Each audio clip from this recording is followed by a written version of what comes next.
We're live. Hello, my name is Barry Weisleder and I'm the Federal Secretary of Socialist Action. Welcome to another in the series of our webcasts, now going twice a week, usually on Sunday and Thursday evenings. Tonight's topic is the Leninist concept of the party. I'll be speaking for about 22 minutes, after which we will hear from Yvonne Hanson in Vancouver and Sam Cheadle in Toronto, followed by your questions. And if you like this show, please subscribe to the channel. So let's begin. Socialist Action defines itself as a Leninist organization. This means that Socialist Action aims to build a mass working class party dedicated to the conquest of power and the transformation of class society. It is based on certain principles. These include democratic centralism and maintaining a self-critical, self-initiating, activist membership. This Leninist model is not just a concept of political organization, it is a concept of revolution. The following is a summary of the concept based on an article by Ernest Mandel. We begin with the characteristics of the proletarian revolution of the 20th and 21st centuries. It is distinguished by four particular features. One, it is the first successful revolution to be carried out by the lowest social class.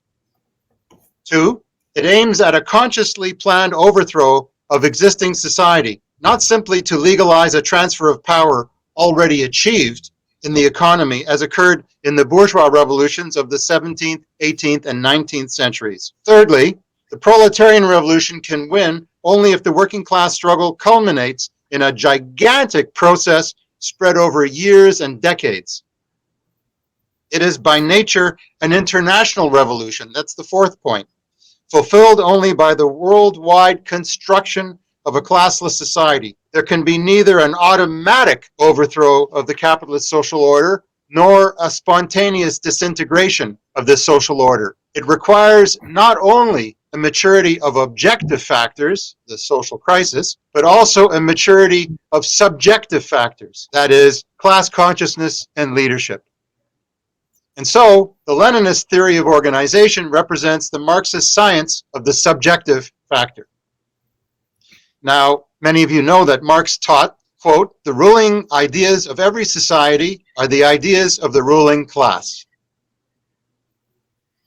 If so, wouldn't that make socialist revolution impossible? Well, no, not if we take a more dialectical view of the proposition.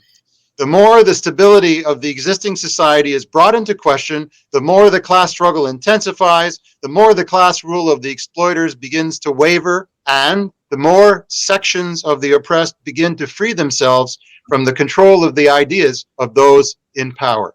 Class consciousness on the part of the revolutionary class can therefore develop out of the class struggle, in spite of and in opposition to the ideology of the ruling class. But only in revolution can the majority liberate themselves. Capitalist control is exerted not only through ideological manipulation, it is exerted through the actual day-to-day workings of the existing economy and society. It operates through the transformation of labor power into a commodity, from the fatigue and brutalization of the producers, from the lack of leisure time, and so on. Only in a revolution, when these workings are blown apart by a sudden increase in mass activity outside the confines of alienated labor, can the mystifying influence of this control over mass consciousness rapidly recede. Just as social classes exist objectively, there exists a revolutionary class that is periodically obliged to conduct an actual revolutionary class struggle. And it is only in relation to such an actual class struggle that the concept of a revolutionary vanguard party, including professional revolutionaries in it, has any scientific meaning. The process whereby,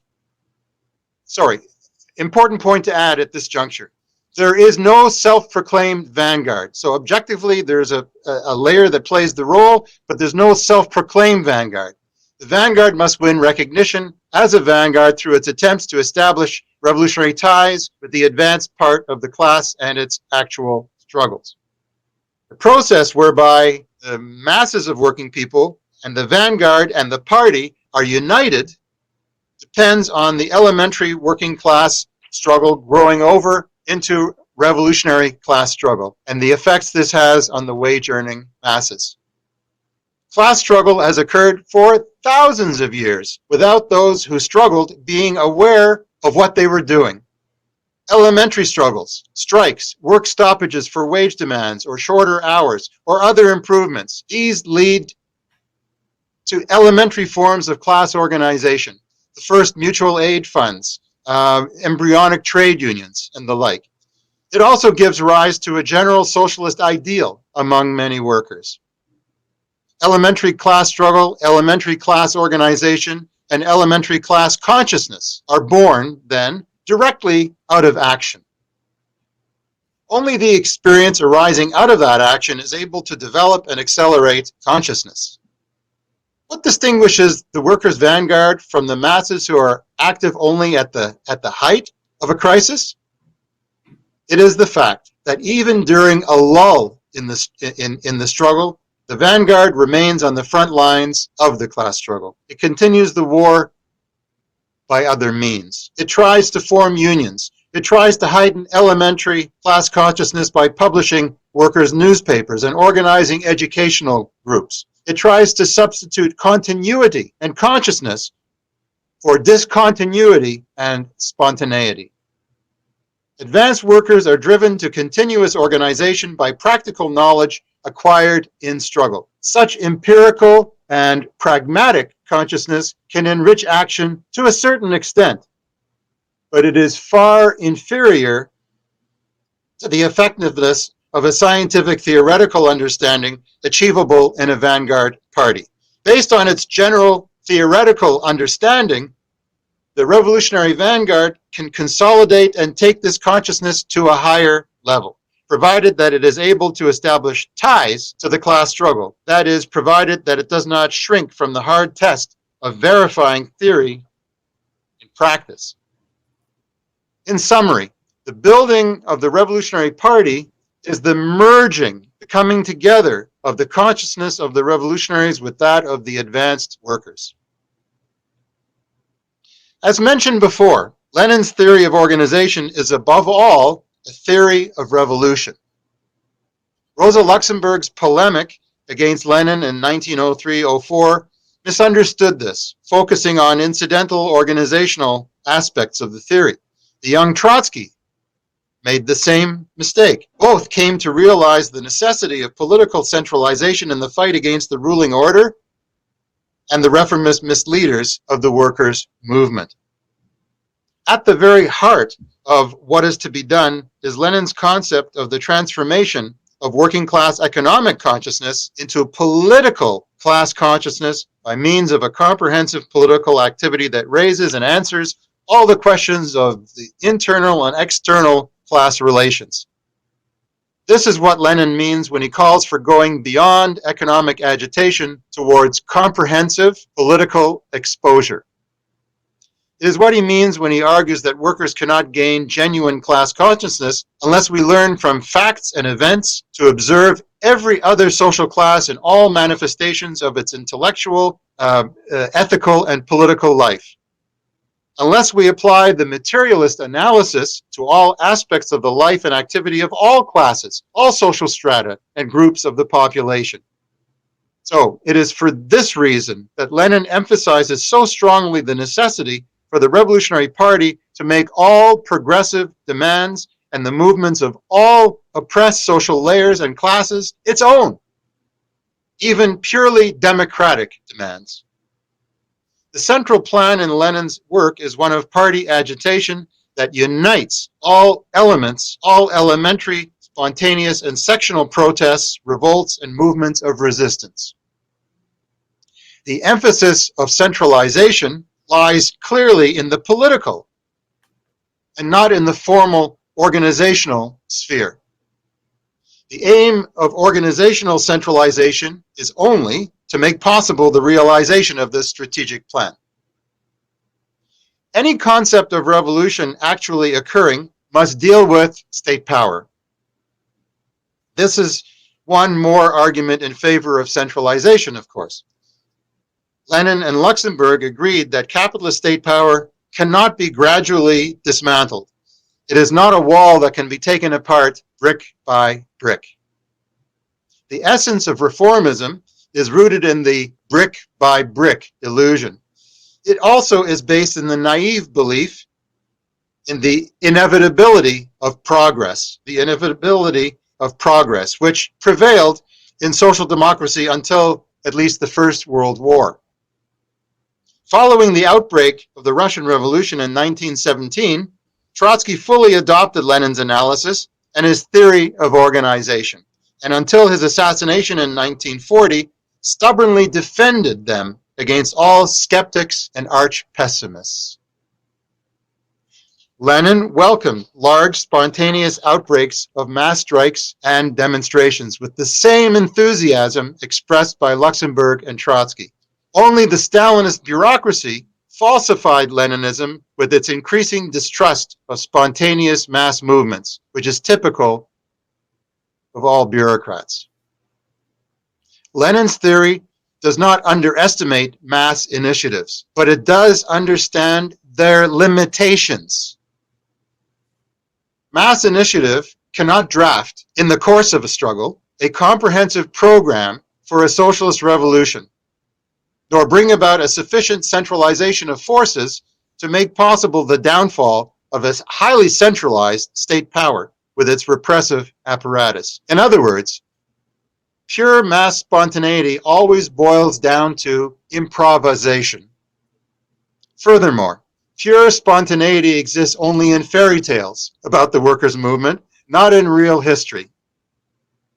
Inside the masses, inside every revolt, there's a radical here or a Vanguard group member there who apply what they learned in the past. They react with lightning speed to a situation where the masses still hesitate. A revolutionary vanguard, which at decisive moments is able to concentrate its own forces on the weakest link, is incomparably more effective than the diffuse performance of large numbers of advanced workers who lack this ability to concentrate their forces.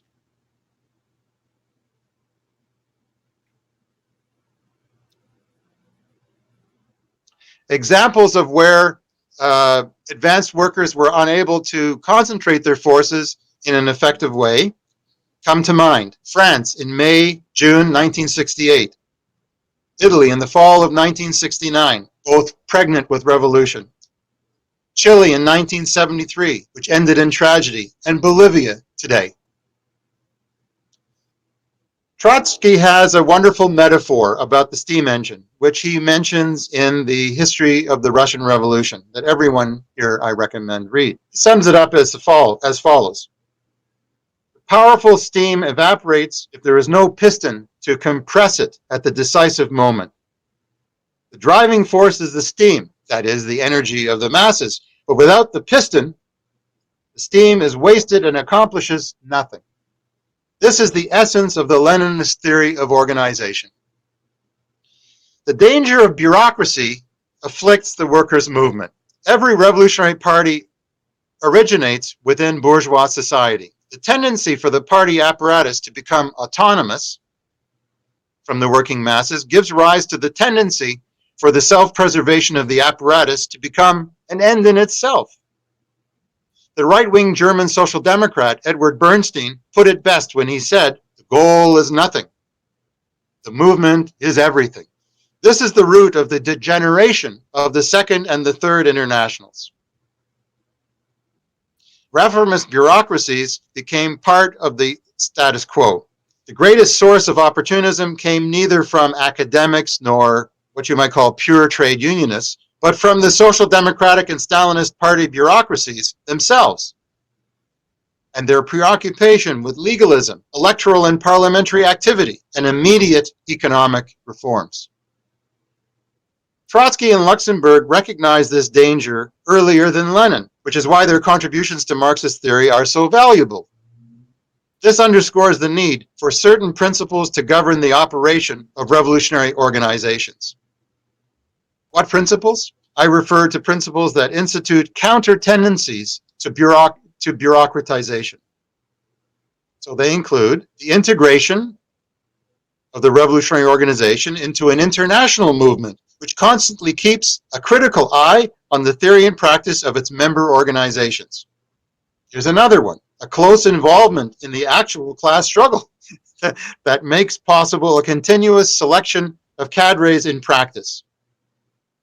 And another, a systematic attempt to do away with the division of labor by ensuring a continuous rotation of personnel between factory, university, and full-time party functionaries.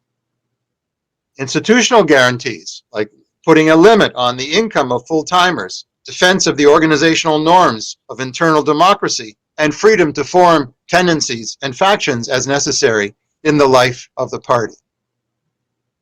Leninist principles of organization restrict the party to active members operating under a collective control. Now, this principle actually expands rather than reduces the scope of party democracy. How so? Once a workers' organization surpasses a certain numerical size, there are basically only two possible organizational models: that of the dues-paying electoral club, or that of a combat unit based on the selection of active and conscious members.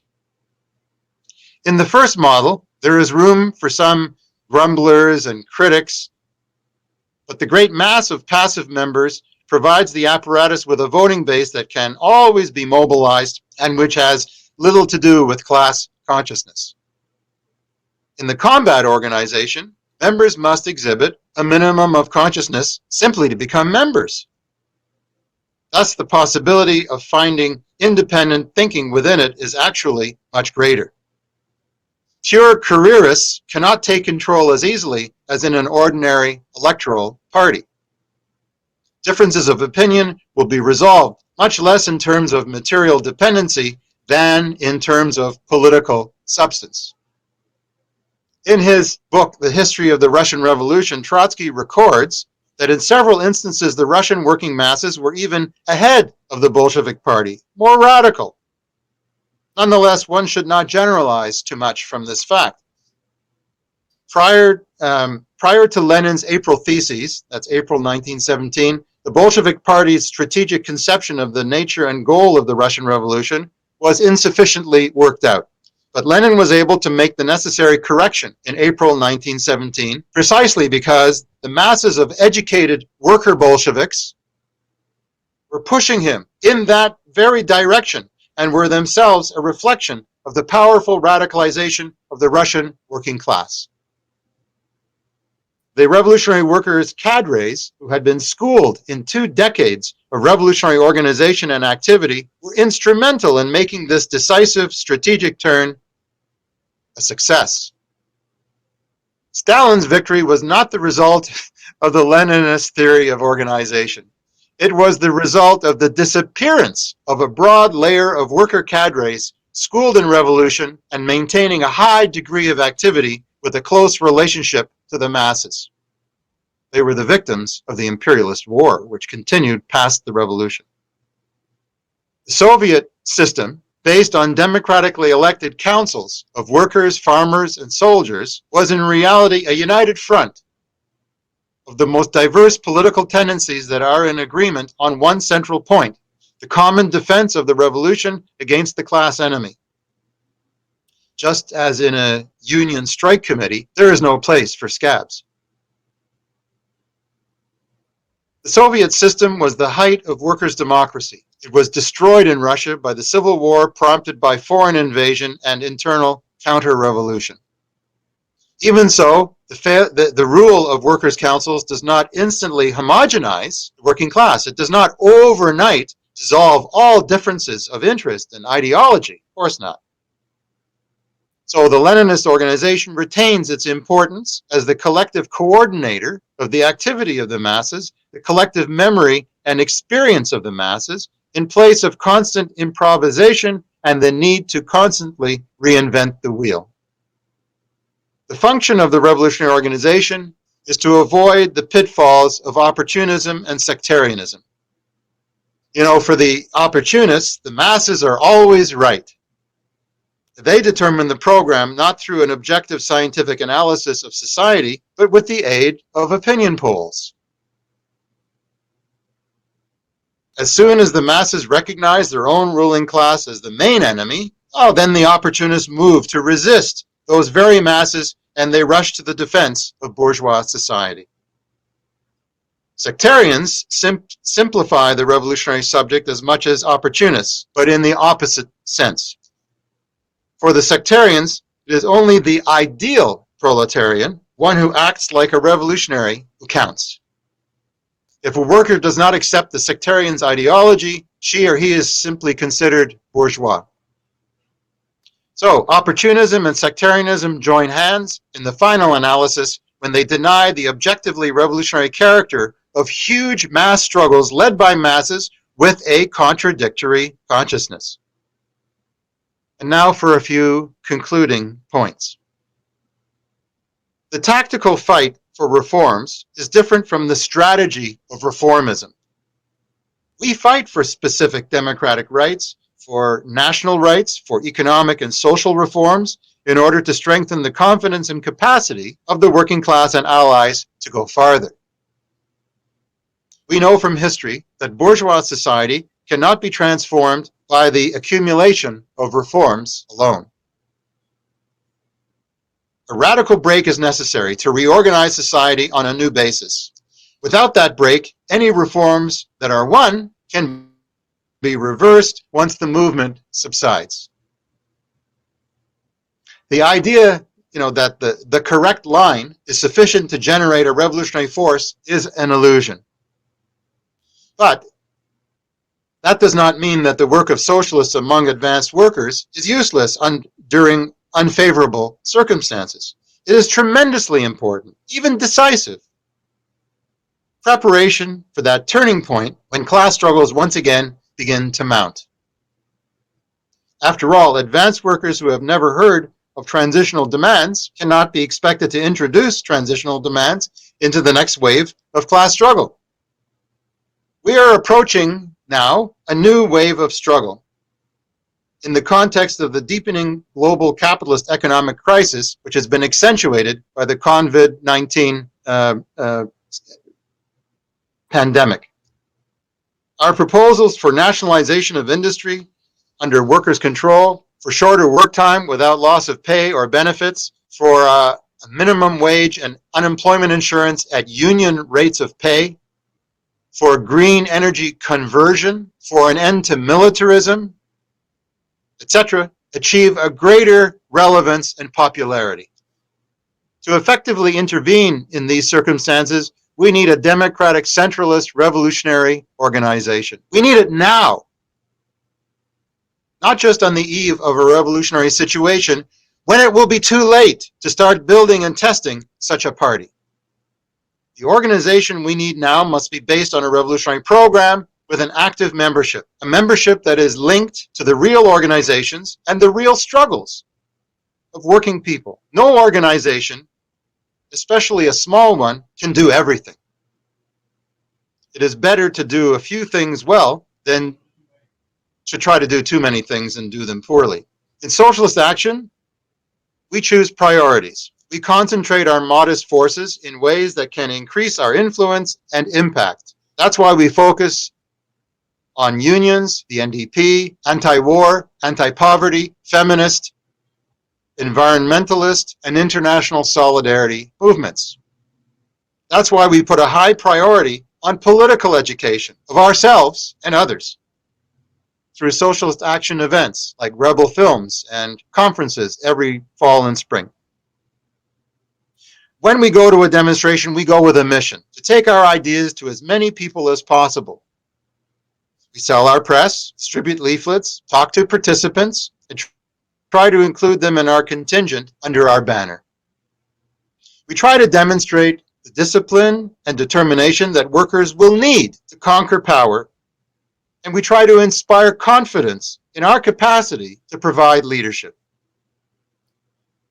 Life is complex, and there are many demands on everyone's time. It's difficult for members to participate in every Socialist Action priority event. But members know that it is important to be prompt, to keep in touch, and to take on political assignments in good faith. Our political positions and slogans are determined at the Socialist Action Annual Convention. Positions adopted in the past, often codified in our statement of principles or in other party documents, are the positions that we defend in public. It's all right for a member to disagree with a Socialist Action policy, but the place to express disagreement is at a membership meeting and not in the public arena. Democratic centralism means democracy in debate, internally, and unity in action. In public, we speak with one voice. We vote together, march together, struggle side by side. We avoid wasting time by arguing with sectarians. We welcome interest in our ideas and our organization, and we collect information from interested folks so that we can keep in contact with them.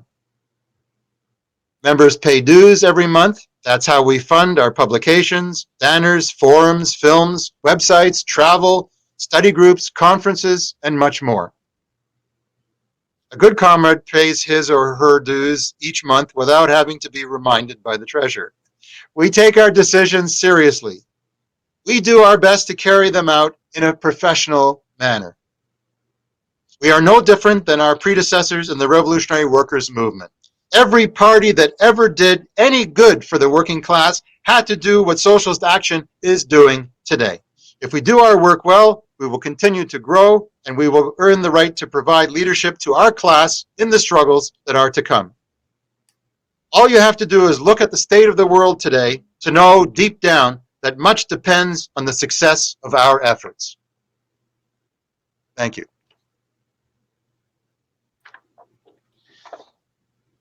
So I'm going to have a little drink of water here, and I'm going to welcome Yvonne and Sam. And I think I'll call on Yvonne first to introduce herself and say a few words, and she'll be followed by Sam. Hello, Yvonne in Vancouver. Hi, Barry. Thanks for that. So my name's Yvonne Hanson. I have been a member of Socialist Action for a couple months now, but I also ran for the NDP in Vancouver Granville in this past federal election.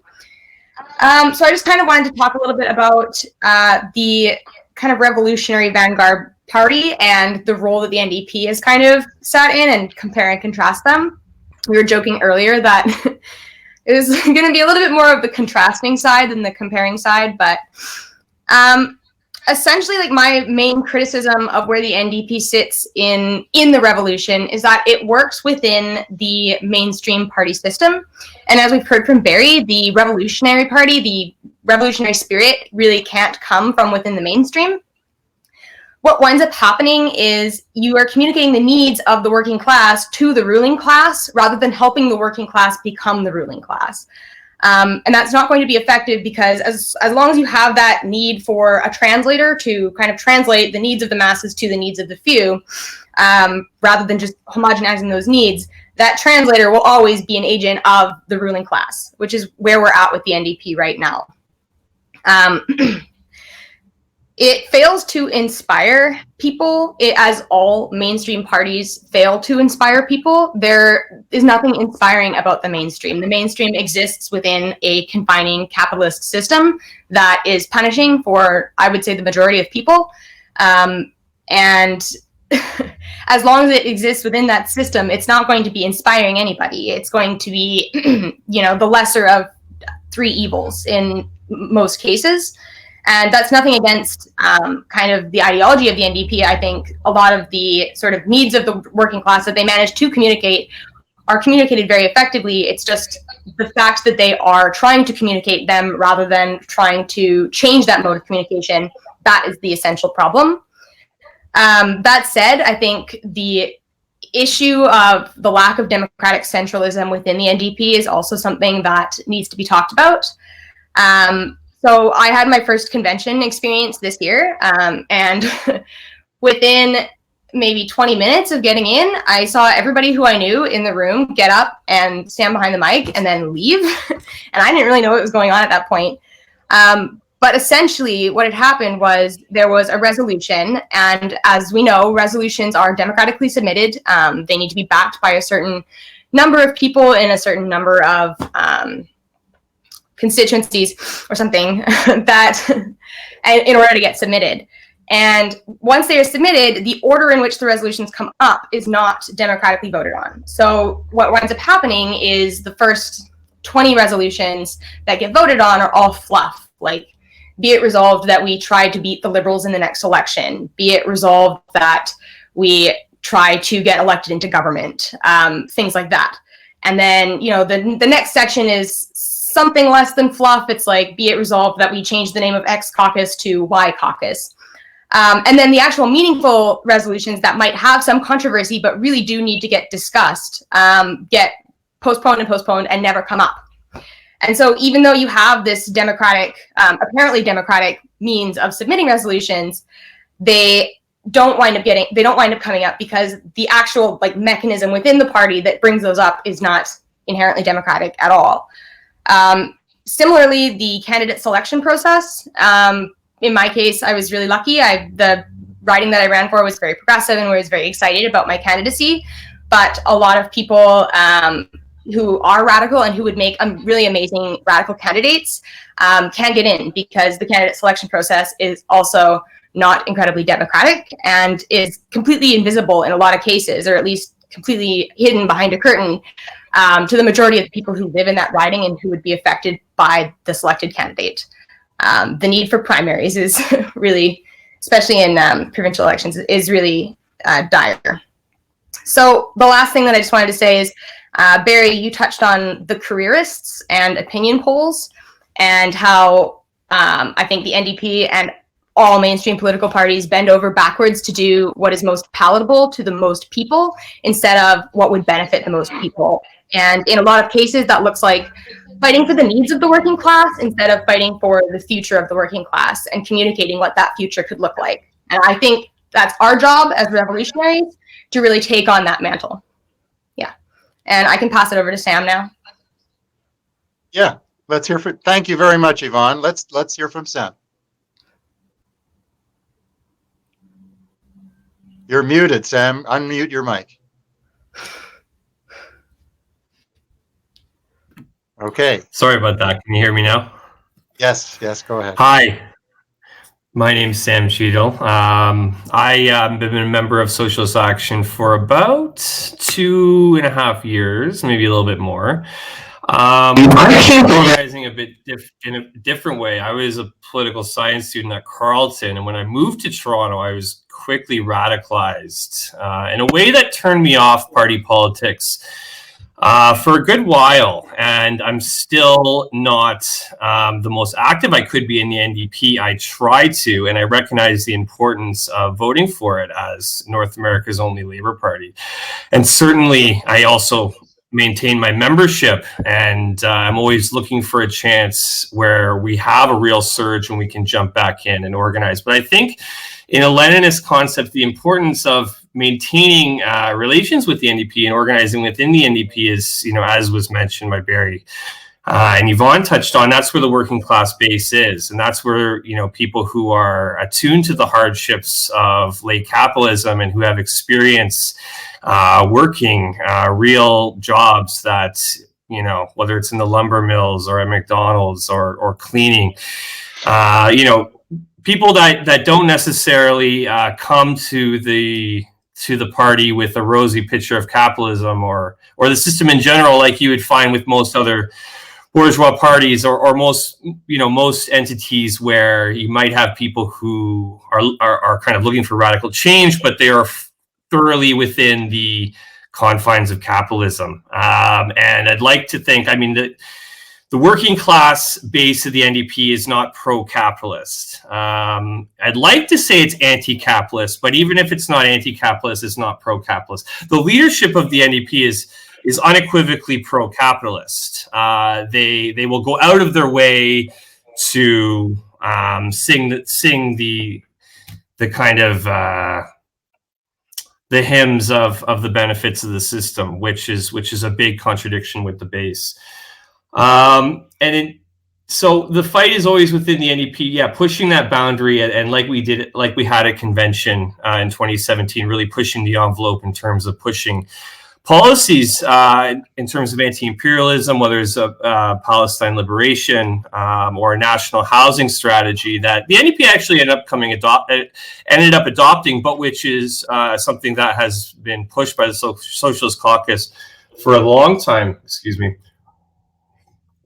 So the NDP is a field of battle, and we have much kind of work that we've done on this and explanation around this. So, I won't go too much into support for necessarily the Green Party, but if you read kind of the essay's principles and our history and what we've adopted, our orientation towards the NDP, it would be very obvious that in no capacity we would be necessarily pivot and kind of support, some sort of maverick Green Party, right? In any sense of the term. In looking at its class nature, right? Now, I'm sort of straying now with that sort of debate, but it does have to do with the Leninist conception of the party. The other quick thing I just wanted to talk about in looking at Lenin's writings at this time in the history of the Russian Revolution and the 1905 revolution in particular, as Barry had mentioned, which was a wave of strikes that swept over Russia and unrest, included peasant unrest and soldier mutinies. And the strikes tended to tail each other, so they didn't necessarily happen all at once. And a lot of the emigre population, it was still very dangerous, stayed away. Trotsky was someone who put himself in disguise and jumped right into the St. Petersburg Soviet. But Lenin wrote an important track around this time around two tactics of social democracy, right? And he talks a lot about the revolution. It's going to teach the masses of the people, right? But the question that confronts a militant political party to Lenin during this time is, will be able to teach the masses anything? And as Barry mentioned, Trotsky, he spoke of the piston box and the need to move the steam in the locomotive, and the role of the Revolutionary Party not only being to being of the masses and one of the masses and of them, but to provide leadership when opportunities of crisis present and arise as much needed. So, what are the preparation for the correct tactical questions of immense importance for a party which desires to lead the proletariat in the spirit of sound Marxist principles, right? In the discussion of whether or not for social democratic revolutionaries to potentially join a provisional government at that time, there was kind of a lot of emphasis from the reformists that the creation of provisional government in and of itself was a victory over Tsarism. And Lenin fundamentally was adamant to the point was the need was to overthrow Tsarism, and that is the only way we can open up, whether it is a bourgeois democratic revolution or a socialist revolution. This was a time when Russia was still going through flux in terms of, are they going to have a bourgeois republic or is a socialist revolution? This is 1905, still early days.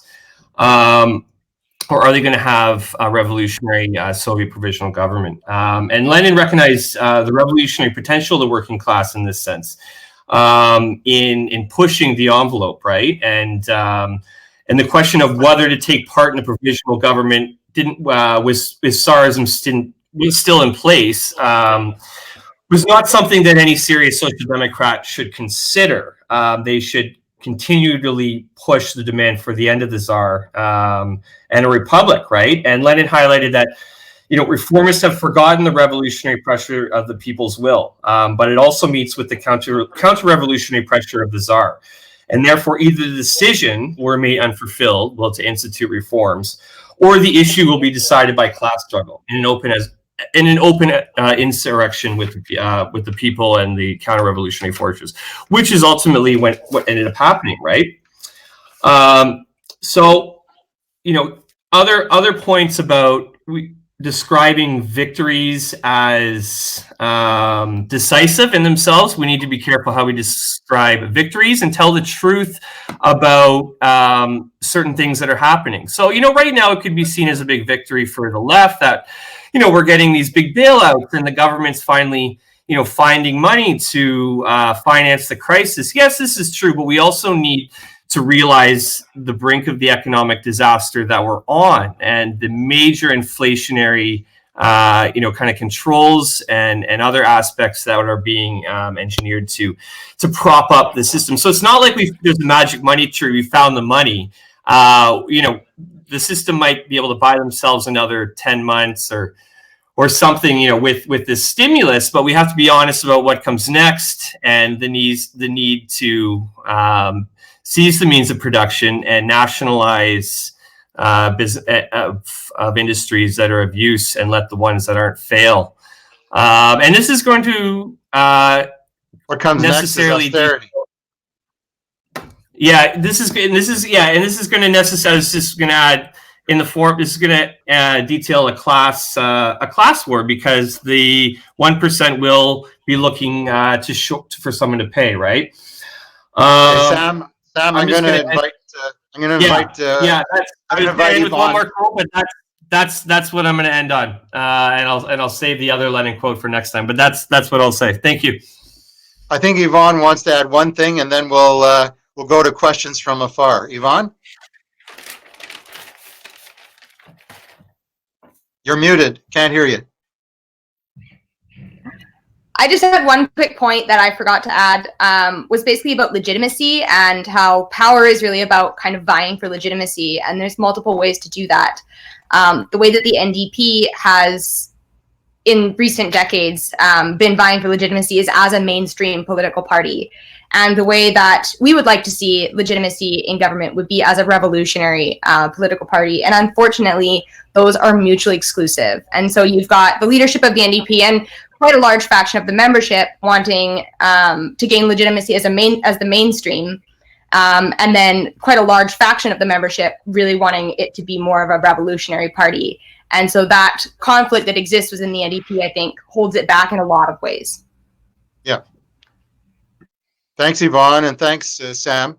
I guess there's two key points that emerge from those comments, and then we'll turn to questions from our larger audience. One is about strategy, and one is about self-organization. Self-organization is really the prerequisite to social transformation. Rather than reliance on the state, reliance on the bourgeois judiciary, the civil bureaucracy, it's vital that working people develop a capacity to make decisions in their own interest collectively, and that means building on their own struggles. And so when Ford in Ontario introduced so many of the regressive changes to healthcare expenditures, attempting to eliminate 10,000 teacher jobs, and a number of unions took up the challenge, teachers' unions did, in one-day strikes, sometimes in concert, Socialist Action emphasized the need for the Ontario Federation of Labour, the entire labour movement, to build towards a collective job action, a general strike that would not only stop the regressive changes that the Tories introduced, but would in fact lay the basis for a workers' agenda and a new order of things. But the Labour bureaucrats said, well, the workers are not ready for that. Well, they'll never be ready if we don't begin to talk about it and begin to escalate the struggle and support the struggles that are occurring in a material way. The other thing with regard to strategy, and both Yvonne and Sam touched on this, was the fact that in Russia, in the early years of the century, there was a tremendous inequality, and the peasants wanted land. The farmers wanted land, and to be able to draw the fruits of their labor. They also wanted an end to the war, which killed millions and dragged on for more than 4 years, and they wanted a more equitable distribution of the wealth produced by society. They wanted bread, peace, and land. And none of the other parties was prepared to end the war, to distribute the land to the farmers, and to ensure that there would be bread on every table, that there would be society founded on equality. So the idea of a progressive capitalist option did not really exist. It meant more war, more famine, more destitution, more inequality, more authoritarian repression. but organizations of the working class sprang up, the workers and soldiers and farmers' councils, and the Bolsheviks recognized that this could be the mechanism by which there would be a transfer of power from the minority to the majority. So that was the strategic question. And the fact that the party was sufficiently clear, at least by the spring of 1917, and sufficiently centralized and able to implement that policy through propaganda and through action, a revolution became possible, which the 10 days that shook the world. The revolution reverberated all around the world. So I just wanted to make those comments in relation to the comments the comrades made. And Kurt, do we have any questions coming in from afar? Yes, we have several. So I'm gonna start with Yasin. Yasin says, my first question, is the Leninist Party the right tool for a particular country and time, or is it universally applicable? Is it the right tool for all ages and places for overthrowing capitalism? Okay, I'm going to go down through all of our questions. We have a question from Mark Lister. There are several industries we want to nationalize and put under worker control: energy, pharmaceuticals, utilities, telecom, etc. How do we prioritize which to act on first? Trevor Cook asks, to what extent does Leninist concept of the party tolerate dissent factions within the party? Elizabeth says, listening from Montego Bay, Jamaica. Daniel Terade asks, can you elaborate on Trotsky's steam and piston metaphor? When 500,000 people participate in a climate march in Montreal and nothing changes, is this a lack of steam or a lack of a piston? And Julius asks, while we fight for a more democratic NDP, can we ever expect to win Leninism or socialism in the NDP? Does the concept of democratic centralism play any role within the NDP? And so those are the questions. Okay. I think it covers quite a lot of territory. So the discussants may wish to respond as well. I'll try to briefly tackle most of them, and we'll see what the other comrades and friends have to say, okay? To the extent that every society has the potential for revolutionary transformation, and I believe they all do, a revolutionary party is needed. Unless you subscribe to the brick by brick theory, dismantling the capitalist state and monopoly control of the commanding heights of the economy is not going to be possible brick by brick. Even in the context of a profound radicalization without a revolutionary party, the reforms that are won, and we saw this in Germany in 1918, 1919, 1920, 1921, the revolution stalls, and the working class is disappointed and exhausted, and the right wing takes advantage. Right-wing populism lays the basis for fascism, and the threat of revolution is not tolerated by the ruling class. They will turn to the far right in order to liquidate those who threaten their power and privileges. So a revolutionary party is necessary under all conditions. One can, I guess, make a distinction between the less developed countries, where conditions may seem to be more fertile for revolutionary transformation, but impossible without a party, and in the more advanced countries. But actually, this is leveling, especially with the export of jobs and the globalization of the economy. Revolution in the industrialized countries is still extremely important in order to create the basis for economic development on a higher scale, and to narrow the glaring inequalities between the first world and the third world.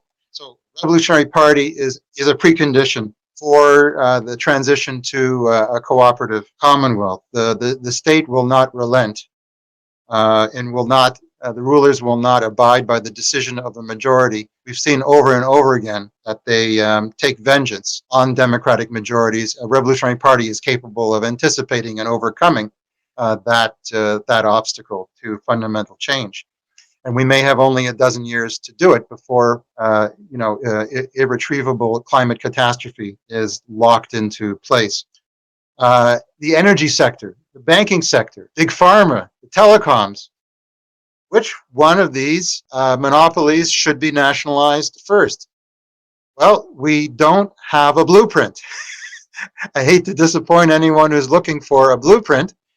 It depends very much on the dynamics of the struggle. The working class will determine which sectors should come under democratic control and public ownership, first, second, and third. It'll depend very much on the issues at the forefront of the class struggle when the working class demonstrates the capacity not only to protest, but to take control of our destiny. When there's a revolutionary party in place, and when there is an advanced development of the class struggle.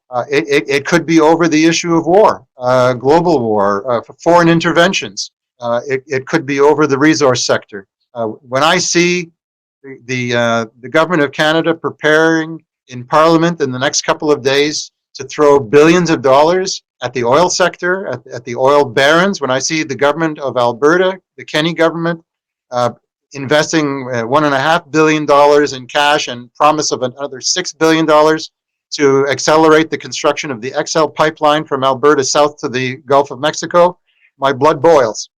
And, if Indigenous people had their say and we were on the verge of a revolution, I know which sector would be nationalized first. I'll tell you that. Dissent.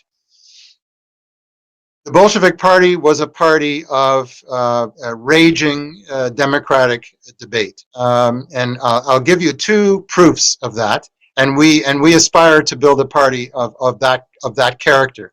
Of course, the Lenin's party operated in the context of severe repression in Tsarist Russia. Notwithstanding that, and notwithstanding the need for a heightened degree of centralization just to protect the party cadres from ferocious repression. In the spring of 1917, with a provisional government in place and capitalism teetering on the edge of its own self-destruction, there was a debate. And who initiated the debate? Who was in a minority at first? It was Lenin. In his April thesis, he said, "We will not and should not participate in a capitalist coalition government. We want the working class to take power in alliance with the poor peasantry, the vast majority of the population, who will end the war, who will distribute the land, and will put bread on every table, address the glaring inequalities, and end the authoritarian rule of the czars." That's what Lenin argued, basically in line with Trotsky's strategy of permanent revolution, that there will not be a capitalist stage that the working class has to leap over the capitalist stage of development and institute a cooperative commonwealth, a socialist revolutionary transformation of society. That was one instance where the right to dissent and to debate and to advance and win a different position on the ultimate question of class strategy demonstrated its veracity in the Bolshevik Party. And that's what won Trotsky and his organization, the Mezroyansky, the interdistrict group, to join the Bolshevik Party, and many others did too. Many anarchists, many left social revolutionaries joined the Bolshevik Party because it was alive to these necessities. The other example was on the eve of the revolution in October 1917. The party central committee had a debate on whether and when the revolution should be initiated. And Lenin argued it should not be decided, and power should not be taken by the party. It should be taken by the Soviets, but the workers' councils. But when to advocate, when should the action be taken? Remember that there was a number of right-wing generals who tried to stage a coup, Kornilov in the leadership of them, to liquidate the workers' movement. Even the provisional government would have fallen to the wayside, and there would have been a fascist government come to power in the summer of 1917. But they were defeated, and then the initiative that passed to the left. And in the discussion about when the revolution should be initiated by the Workers' Council's leadership, Zinoviev and Kamenev said they were against it. They thought it was premature. Months more would be necessary. And they went public with their views. Like the Bolsheviks had several daily and weekly newspapers, and these two leaders went public and said, "Oh, the Bolsheviks are planning to launch a revolution, and we're against it. We think it's premature and ill-advised, and it's wrong." What did the party do in relation to these two? Lenin called them strike breakers against the revolution. There was a discussion about whether to strip them of their membership, but the party leadership voted no, not to sanction them, just to advise them not to do it again. So that's how democratic the Bolshevik Party was. It not only tolerated, it almost, worshipped freedom of debate, certainly respected it, even in public, at a crucial time where lives were at stake. So as the privations of the war, the imperialist war and the civil war deepened, and Russia was reduced to 13% of its productive capacity pre-World War I by 1919, became more and more difficult to have debates because a lot of the most conscious elements went to the front lines and sacrificed themselves to defend the young workers' republic. That was the problem. The piston metaphor, Montreal, there were hundreds of thousands in the streets demanding, environmental justice, system change, not climate change. So there was plenty of steam, but certainly the lack of a piston. I think organizations like Extinction Rebellion are doing a marvelous job with their banner drops and the occupation of intersections and all kinds of creative and colorful forms of protest. But this doesn't go to the problem of changing the system. It's not enough. In fact, it's wrong to try to just change the attitude of the moneyed ruling class. Their concern is the bottom line, and nothing is going to change that. Even if you remove some of them, others would step into their seats and want to produce the highest possible dividend for the investors. So it's a system that has to be changed. It's the stock market that has to be dismantled. It's public ownership that has to be instituted by a new form of society, and that requires an organization that can harness the kinetic energy of the masses in the form of a party which has a program for a workers' government, a program for a workers' state. That's really indispensable. So someone who does not recognize the intrinsic value of the steam is a sectarian, but someone who doesn't prize the priority of concentrating that energy in the form of a locomotive that can drive all the way to power is I don't want to say is necessarily an opportunist, but is short-sighted with regard to the need for an organization that can win the class war in the interest of the majority and save the world from catastrophe. So that's our argument with our friends in the environmental movement. And despite the fact that we differ on the strategic strategy necessary to realize our common aims, we still march shoulder to shoulder with them. Julius asked another question: is socialism possible? Is a socialist program possible in the NDP? Today, we are saddened by the news that Mel Watkins, who was a leader of the Waffle movement, passed away just yesterday. He was in his 80s, and just a couple of years earlier, Jim Laxer, another prominent leader of the Waffle, died. And they were left-wing social democrats, but they were honorable people, and I knew them well, and I miss them. But I recall the Waffle movement, the movement for an independent socialist Canada, had over 10,000 members across the NDP coast to coast. And the NDP had like over 80,000 members at that time.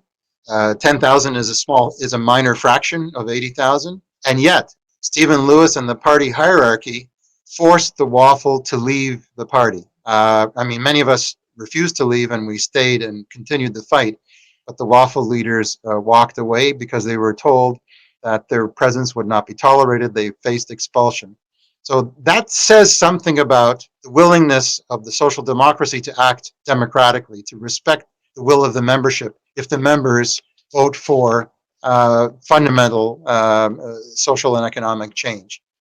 We're likely going to see that in the future. Both the rise of a left wing in the form of the Socialist Caucus and allied organizations who have different policies in mind than the NDP does with respect to how to tackle the COVID-19 crisis, and also to deal with the housing shortage, and to deal with the growing poverty gap, and to deal with Canada's imperialist aggression abroad in alliance with NATO and Washington in various frontiers.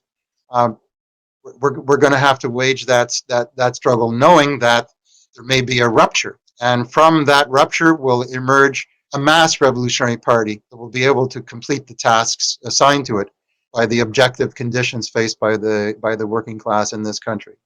So the struggle is worth waging. We can't predict exactly when it will take a new course, but we can be certain to a great degree that it will not be able to complete that journey in the confines of the pro-capitalist NDP.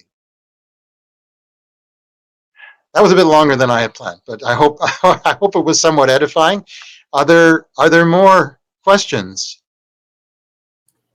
We should hear from our guests.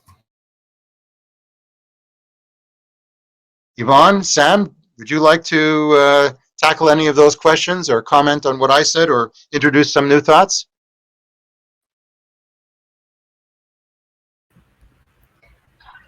Yeah, so I only actually wrote down 2 of the questions, and I was writing out some answers to them. But essentially, the first one was, is the Leninist Party a universal need, or is it going to be specific to a particular time and place? I think the kind of form that it takes will absolutely change, and I'm not one to say whether it's universal or not, but I just wanted to point out that a lot of what we're seeing on the internet and in online discourse and how that's shaping kind of the underlying political currents of the working class is sort of similar. It's like almost like an organically formed revolutionary party where everybody has a democratic say in what is decided, and and it's happening organically. So the fact that it can happen organically, given these new modern tools, kind of point to its role in political culture, especially political culture in the 21st century, even if that role doesn't look anything like what it looked like in 1917. The next one was, can we ever win socialism within the NDP? And can we ever have democratic centralism within the NDP? I thought I'd answer that one because I was speaking to the NDP earlier, about the NDP earlier. So unfortunately, socialism within the NDP, I do really feel like it's a huge possibility. There's a lot of really strong socialists, people who are sympathetic to socialist ideas, people who would not ever call themselves socialists, but would absolutely vote for socialist policies if given the chance, exists within the NDP. I think the vast majority of the membership is incredibly sympathetic to socialist causes, even if they wouldn't admit it to themselves even. But it is a matter of convincing the membership and the leadership that it's a winning strategy, because it is confined within electoral politics, within mainstream politics, and therefore has to approach elections with a winning strategy. So that, I think, needs to be done from the outside. I think that's really a matter of shifting the Overton window. And I actually went down to the States before the whole quarantine was in place, and was doing a little bit of canvassing for Bernie Sanders, going door to door. And one of the main things, like the only reason why people aren't voting for him is because they don't feel like he's electable, and they don't feel like that's a winning strategy. And the number one thing is winning against Trump. So again, we see kind of the socialist cause being curtailed by the requirements of electoral politics. And I'm worried that might happen within the NDP too, if we're unable to adequately shift the Overton window to kind of prove to the masses that socialism is a winning strategy and is supported by the majority of members and the majority of voters, honestly. Democratic centralism, I think, in the NDP would require like a complete reorganization of the internal party structure And a lot of people who are holding power currently and hiding behind a curtain would need to be revealed and ousted and replaced, and eventually those positions would need to be restructured. And I think given the timelines imposed by electoral politics and also the lengthiness of this potential endeavor, it wouldn't really be feasible. We'd need to step back from electoral goals and say, we're going to sit out this election cycle, or we're going to, not go full steam this election cycle, and instead focus on internal party health. And I really don't see that ever happening. I think having kind of a democratic centralist model is something that needs to really be in place from the beginning, because installing it in an already long established party is just, it's going to be too much work, and it's going to take too long to be feasible within a 4-year electoral system or cycle. Yeah. Sam? Hey, yeah. Thanks, Yvonne. Thanks, Barry. Hey again, Barry. So working class independence. I was just going to mention something about OPSEU and where working class leadership comes into play. We always experience this at OPSEU conventions. It's like, well, we would affiliate to the NDP. This is like in terms of a union affiliating to the NDP, which is like a thing that we fight for, right? We want our unions to affiliate to the Labour Party.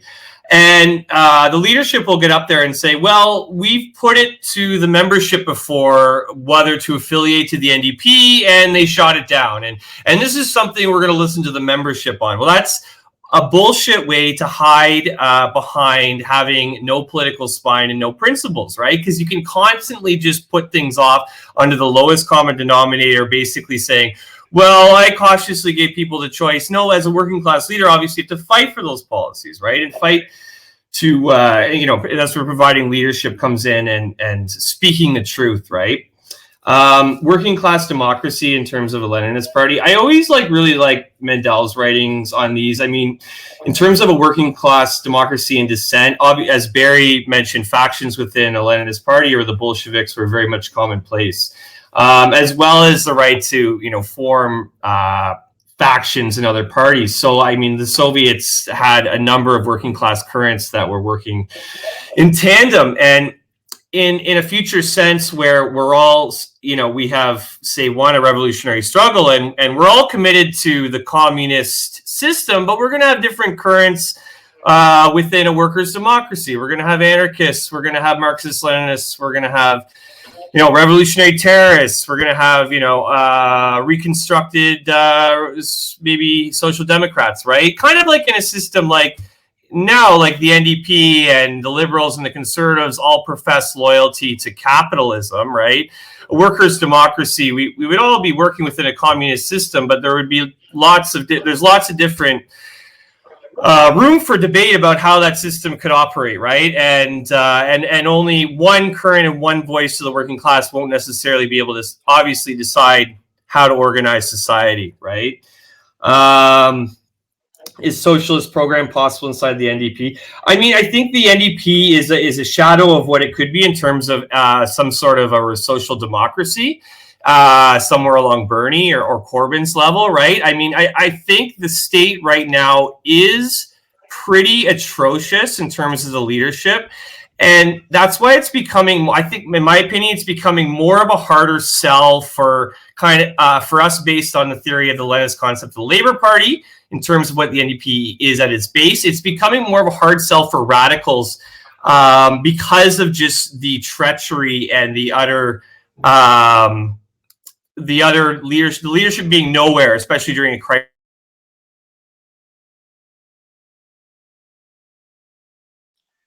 Sam is having some connectivity issues. The screen tells us he was in the midst of making a wonderful argument from his experience as a militant in the Ontario Public Service Employees Union. So Kurt will tell me if Sam can reconnect adequately, and in the absence of that, and appreciating Yvonne's wonderful observations, I'll ask again if we have some questions coming in from afar. Yes, Trevor Cook asks, what was SA, its predecessor organization, doing at the time when the Waffle movement was essentially expelled from the NDP? Was there any effort, suggestion to form a new revolutionary party at the time, targeting the more progressive members among the 80,000 at the time? And Santos Paris, are there certain kinds of political differences that might exist within a revolutionary organization that can be debated publicly without undermining the necessary organizational cohesion? Those are the only two questions at the moment. Okay. Is Sam back with us? I wouldn't want to cut him off for venturing to answer these new questions. No, he's currently not. Okay. Well, we miss you, Sam. Hope you can reconnect. But these are two really good questions. So Trevor asks about the waffle, and that's where I cut my political teeth, so I can speak from experience about that. During the rise of the waffle movement, which really began in 1969 at the Federal NDP Convention in Winnipeg, Manitoba, at the time, the League for Socialist Action, Ligue Socialiste Ouvrière, was the Canadian section of the Fourth International. It did participate in the NDP as it did in the labor movement. They overlap considerably. And in later years, another Trotskyist organization came into existence called the Revolutionary Marxist Group. And it was a little bit more standoffish towards the NDP and towards the unions. It was primarily a group of student radicals. But when the struggle between the Waffle, its leadership, which was supported by some 10,000 NDP members, and the party brass and the trade union bureaucracy, which was allied tightly with the party leadership at the time, when these two forces battled one another openly, the RMG and the LSA were small. Nowhere even on the scale of the Waffle, let alone of the NDP. Of course, the Trotskyist organizations, the Maoist and Stalinist organizations that existed at that time in Canada, in Quebec, each and every one of them considered themselves to be the alternative, in some sense, at least programmatically speaking, to the NDP. But declaring yourself to be the new party doesn't make it so. So really the art and science of political intervention in the working class is to be where working people are debating the big issues of war and peace and social provision. And some organizations just shunned that completely and were content to talk to themselves in a phone booth and to regurgitate slogans of yesteryear. And others, I'd like to count us as among those who intervened and tried to influence the course of events in the main working class organizations. So there's no simple recipe, or you realize that the NDP is inadequate, that the unions have class collaborationist leadership, and they're not going to organize or even support those who want to organize a general strike to remove Doug Ford, or to nationalize the pharmaceutical industry in the throes of this coronavirus pandemic crisis. Well, then, you're going to have to wage the struggle where the working class is. Declaring a new party is just like a little better than talking to yourself. You have to have thousands of working people with you, and the road to those people is to engage in the debates that are occurring where they are, in their organizations. That's what serious socialists believe profoundly. Differences in public. Well, it all depends on the context. We're pretty flexible in Socialist Action with respect to tolerance for dissent, even in public, but it depends on what the priorities of the organization happen to be.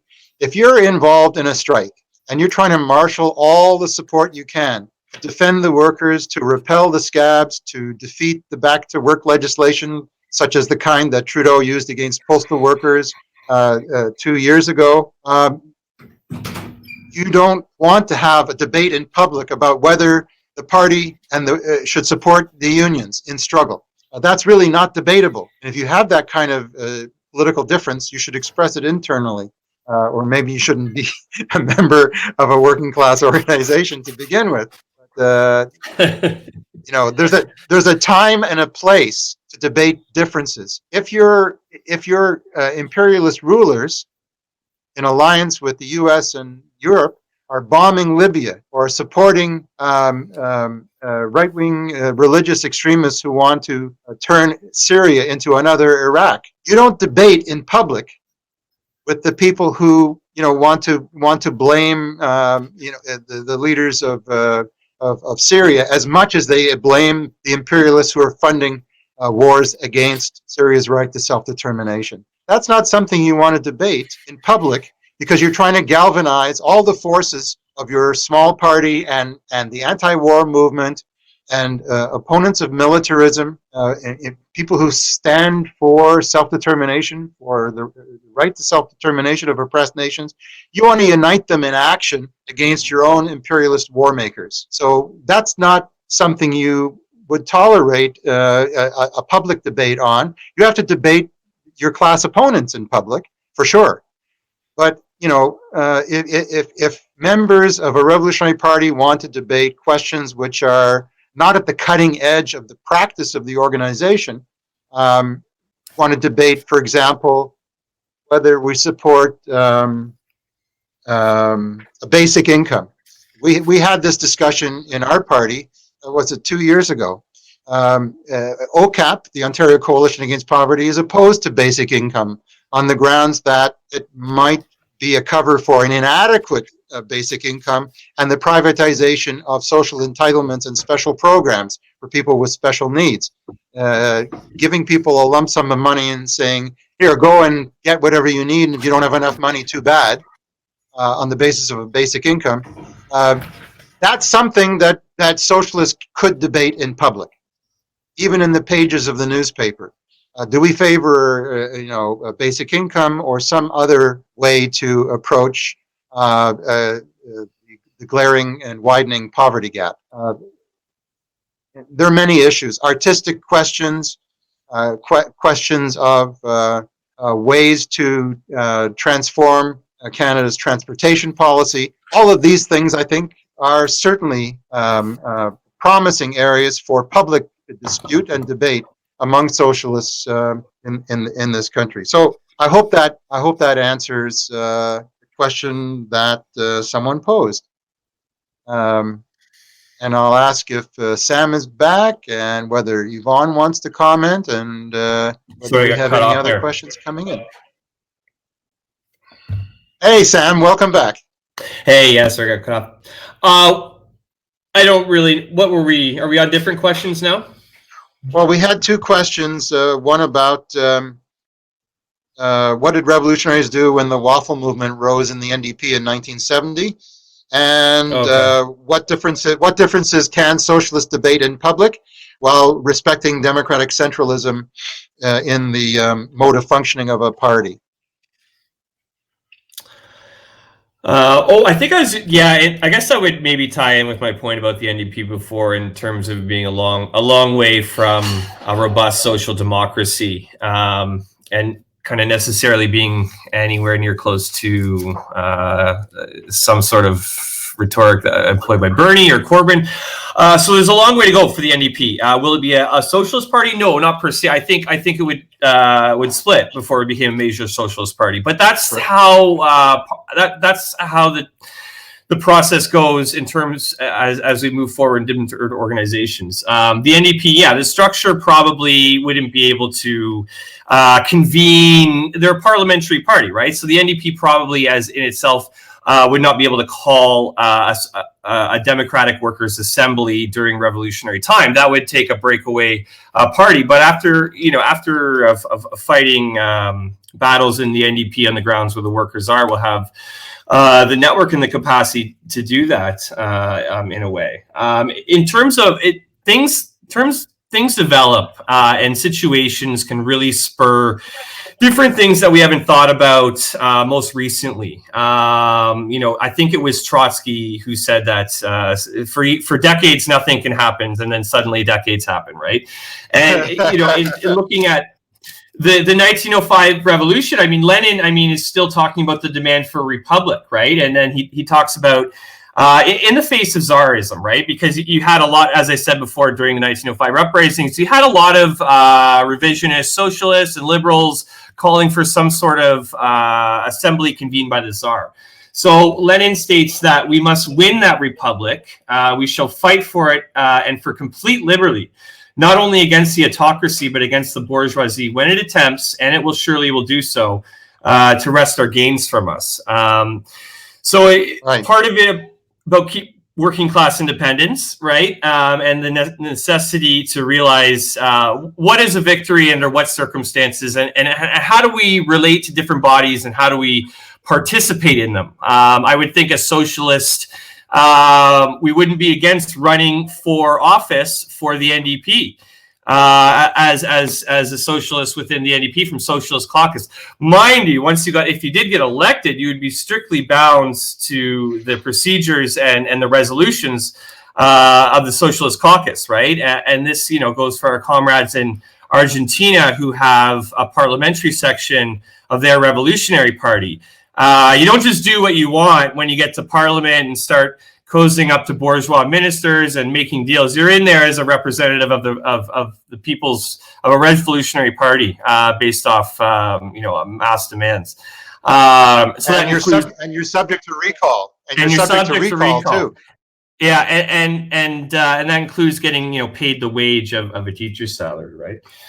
I think there was one last thing I was going to mention about party democracy, and it goes to two tactics of social democracy. But yeah, Lenin talks about, and he wrote this footnote in 2017, but he talks about the people in the party who would rather ally themselves with the liberal bourgeoisie and not pursue class independence, right? And kind of people that deny it's possible for the party, the Russian Social Democratic Labor Party at the time, to assume the role of organizer, right, in the people's insurrection and in a provincial democratic revolutionary government, right? But he also says, those opinions, their views, those people must be allowed to remain on party organizations. And submit to party discipline, but they're fully, members of the Social Democratic Party. That's for just taking a minority line. And the minority, if they're able to express themselves in a minority line, ultimately, if they do end up losing a vote to the majority, resentments will be less harbored, and there'll be basis to continue to work together going forward, as opposed to just resolution by fiat or not hearing the other side or ramming motions through. So that's another critical aspect of workers' democracy. Thank you, Sam. I'm going to ask Yvonne if she has anything to say about Premier Horgan. We have one NDP government in Canada at the provincial level, and a big issue going into the most recent BC NDP convention was the LNG line, the pipeline. Which of course crosses unceded indigenous land, including that of the Wet'suwet'en people. So I believe that question didn't come to the floor for debate for some strange reason. Can you elaborate?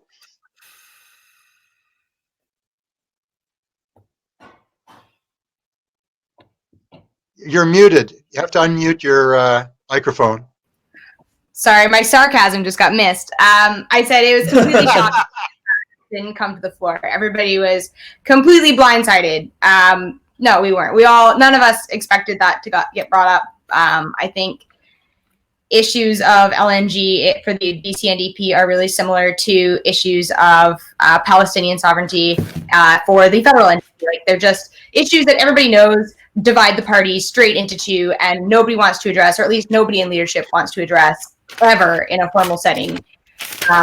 LNG is absolutely that issue. It absolutely was that issue in convention.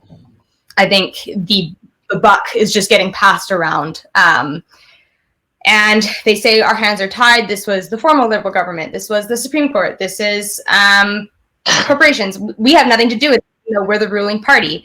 And basically what that's saying is, like, it's not our institution that's doing this. It's that other colonial institution. Pay attention to them. And it's like, well, maybe the fact that these issues are getting decided by colonial institutions is the problem, and not which colonial institution is responsible for this particular decision and for enforcing this particular decision. I have a lot of really harsh thoughts for the BC NDP that I think I'll spare you guys from right now. But needless to say, don't spare us. Well, Yvonne, can I heard, if I could just interject quickly, I heard about what happened where they brought some of the protest leaders into the legislature and then arrested them on kind of a false promise of talks or somewhat. That's correct, I guess, or? Yeah, that's correct. And I don't know specifics. I also heard about that, basically saying, come in and give us your opinion, and we're going to argue with you until you agree with us. Get in handcuffs. That's exactly what it's also a show of showing, oh, look, we're doing consultation. Consultation isn't just arguing until somebody agrees or until, you get enough ground that you can just take what you need. Like, consultation is making sure that every party is consenting, which is definitely not what's happening right now.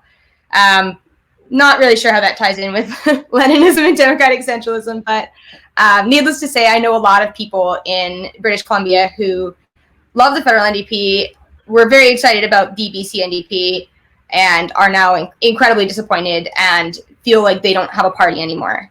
And that's why they should join us. Yeah, and that's why they should join us. Take as much action as they can outside of electoral politics, because electoral politics is failing environmental causes, it's failing Indigenous causes.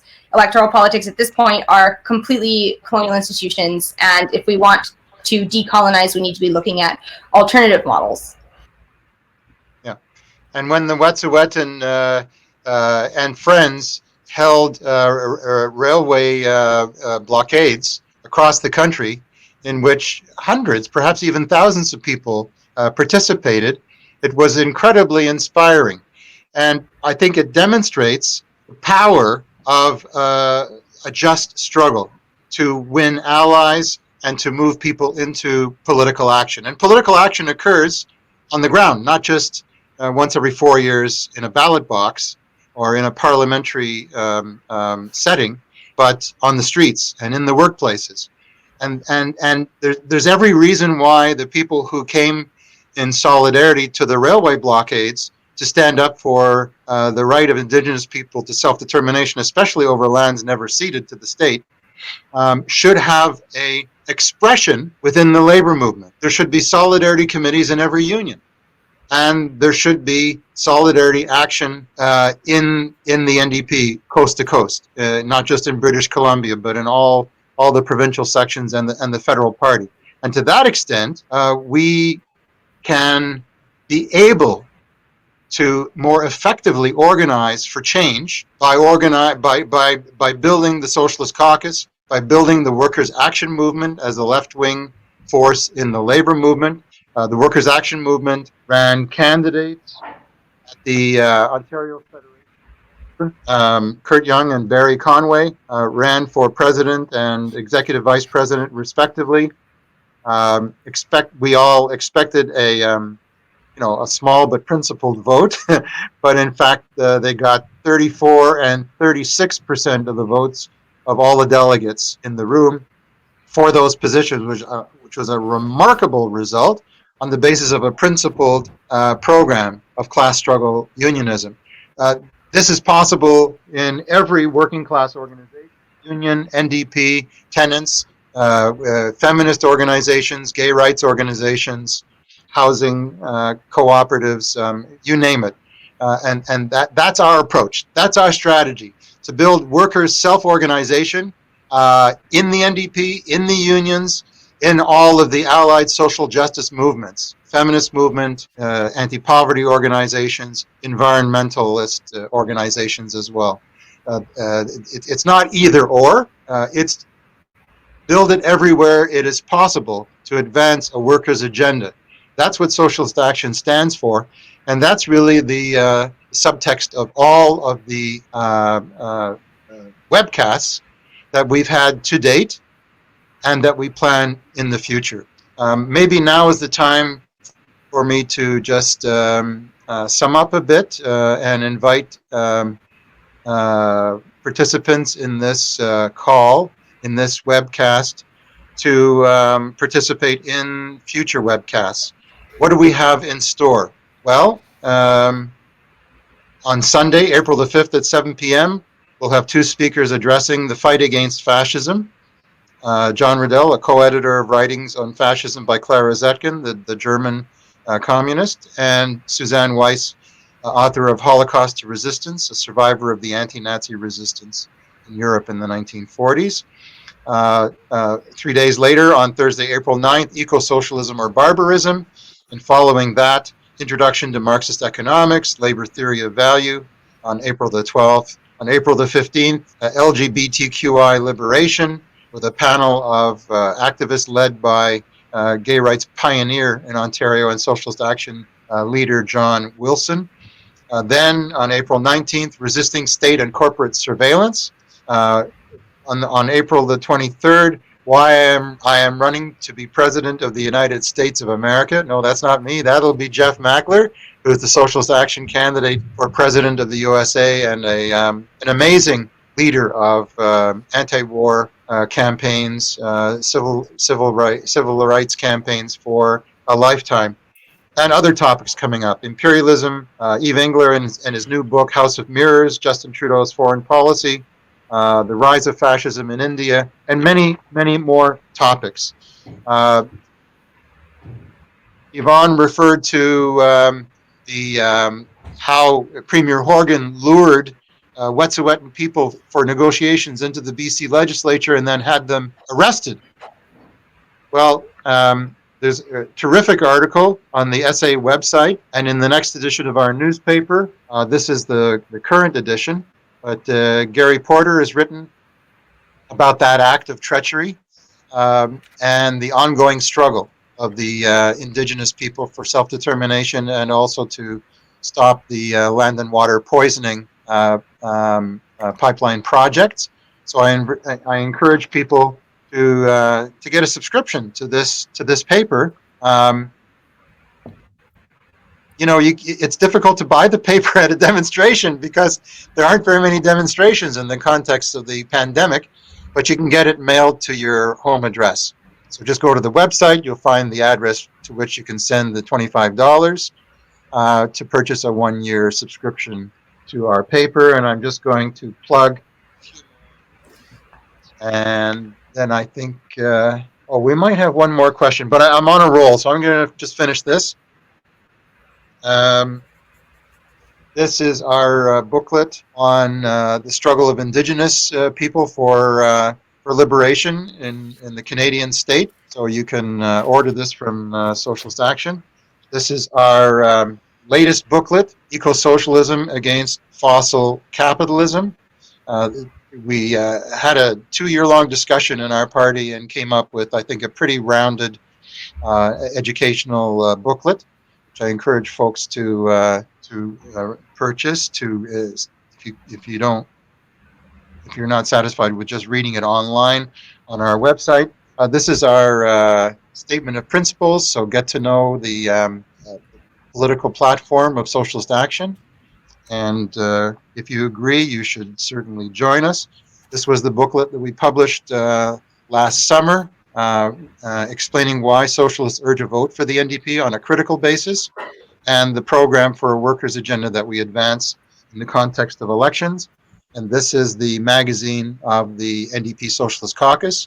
We are proud to participate in the Socialist Caucus, and I'm on the editorial board of this magazine, which is edited by the wonderful Sean Kane, who is maybe watching this webcast. Who knows? It's possible. So those are some publications. Kurt, you're our producer. Is there one more question? Yes, there is. And but once you answer this, Barry, I suggest that you be the only one to answer this and then wrap up afterwards. Okay.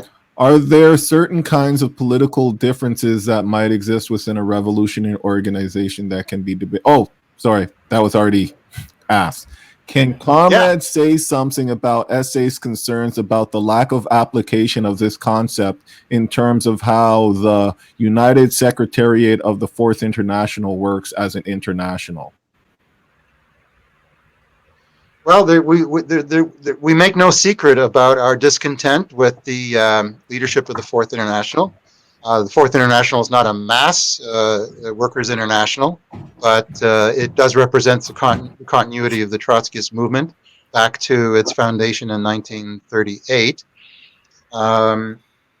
Unfortunately, the leaders of most, not all, of the sections have put socialism on the back shelf and have embraced parties like Podemos in Spain, Syriza in Greece, even the Sinn Féin in Ireland, which do not advance a revolutionary perspective, not even a set of transitional demands that call into question the capitalist order.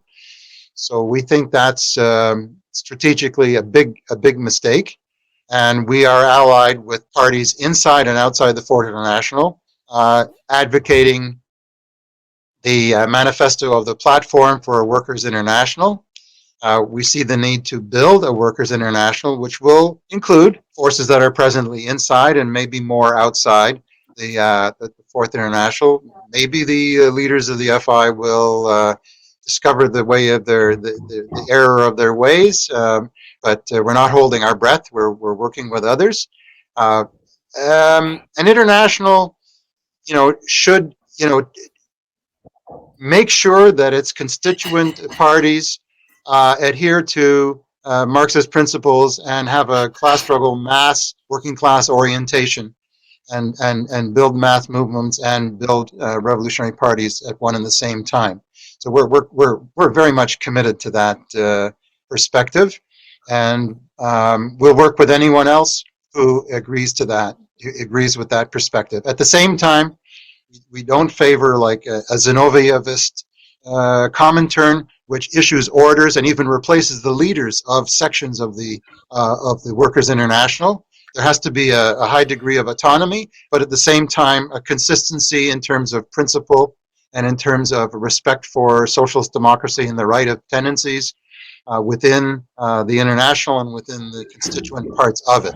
So that is concretization of the vision of workers' democracy that animates us, and for which we are hopeful that there will be a growing international working class movement that strives for a better world.